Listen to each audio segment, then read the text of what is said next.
नियोजित महाप्रसाद गृहाची इमारत भव्य आणि मंदिर सदृश असणार आहे। ही इमारत पूर्णपणे वातानुकूलित असून या इमारतीचे बांधकाम क्षेत्र 1,19,398 चौरस फूट असणार आहे।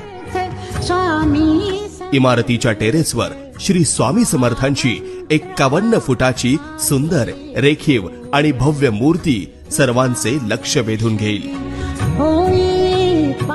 या नवीन नियोजित महाप्रसाद गृहात 2500 भाविकांची महाप्रसादाची व्यवस्था असून या आराखड्याच्या माध्यमातून हे पाहू शकता की एकूण 5000 भाविकांसाठी सर्व सोयी सुविधांनी युक्त अशा प्रतीक्षा कक्षाचे नियोजन करण्यात आले आहे। शिवाय या इमारतीच्या तळघरामध्ये धान्य भाजीपाला कोठार, चटणी व पिठाची गिरणी तसेच 1 तासामध्ये 800 चपात्या तयार करता येणाऱ्या 7 मशीन्स आणि भांडे धुण्यासाठी डिश वॉशर यांची देखील सोय आहे। संपूर्ण इमारतीमध्ये अग्निशामन यंत्रणा बसवण्यात येणार आहे। सदर इमारतीचे बांधकाम करण्याची पूर्वतयारी झाली असून ही सर्व अत्याधुनिक सोयी सुविधांनी सुसज्ज व प्रशस्त इमारत स्वामी भक्तांच्या देणगीतून साकार होणार